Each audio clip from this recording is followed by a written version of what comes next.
శ్రీరాముడు లేకపోతే మన ఉనికే లేదని ఢిల్లీ పబ్లిక్ స్కూల్ చైర్మన్ మల్కా కుమరయ్య తెలిపారు. అయోధ్యలో బాలరాముని ప్రాణ ప్రతిష్ఠ కార్యక్రమాన్ని పురస్కరించుకుని సుమారు 4,000 మందితో నాచారం మల్కాపూర్ ఎక్స్ రోడ్ నుండి గట్కేసర్ మహా బైక్ ర్యాలీ నిర్వహించారు. బాలరాముడి ప్రాణ ప్రతిష్ఠ ప్రతి హిందువు గర్వించదగ్గ రోజని కుమరయ్య చెప్పారు. 500 సంవత్సరాల భక్తుల కరసేవకుల కృషి ఫలించిందన్నారు.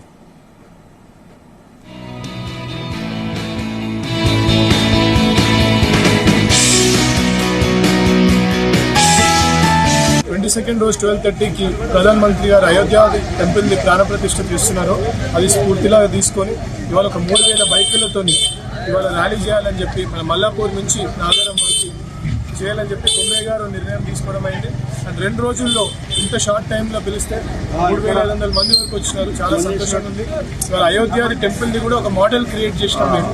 టెంపుల్ అక్కడ ఎట్లయితే వచ్చిందో ఆ డిజైన్ మీద అట్లనే చాలా మంది వేలల్లో తరలి వచ్చినారు. ఇవాళ ఒకటే స్ఫూర్తితో ఇదంతా జై శ్రీరామ్ అని చెప్పి మేము ముందుకు వెళ్తున్నాం. అంటే జై శ్రీరామ్ అంటే హిందుత్వం అని అట్లా కాదు. జై శ్రీరామ్ అంటే ఒక రామరాజ్యం కోసం ఏదైతే మోడీ గారు ఏదైతే ముందుకెళ్ళి లాస్ట్ 10 సంవత్సరాల నుంచి చేస్తున్నారో అది మా ఫాదర్ కుమరయ్య గారు ఆ స్ఫూర్తితోని పార్టీ ఏదైతే జాయిన్ అయినారో అదే అందుకే జాయిన్ అయినారో ఆ స్ఫూర్తితోని కానీ ముందుకెళ్తే మేమందరం కూడా మోడీ గారికి 400+ సీట్స్ ఇట్లనే వస్తాయి.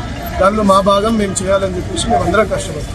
500 సంవత్సరాల తర్వాత మన అయోధ్యలో టెంపుల్ ఇనాగ్రేట్ చేయడం జరుగుతుంది. దానికి మన ప్రైమ్ మినిస్టర్ గారు ఇనాగ్రేట్ చేస్తూ ఉన్నారు.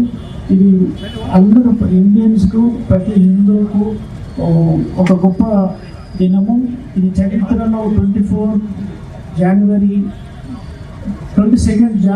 24 ఇయర్ ఒక హిస్టరీలో ఈ రోజు నిలిచిపోతుంది. మనం అన్ని పెద్ద మనం ఇండిపెండెన్స్ కానీ రిపబ్లిక్ డే ఎట్లా సెలబ్రేట్ చేసుకుంటాము. ఈ పండుగను ఆ విధంగా అందరూ సెలబ్రేట్ చేసుకుంటారు. మనం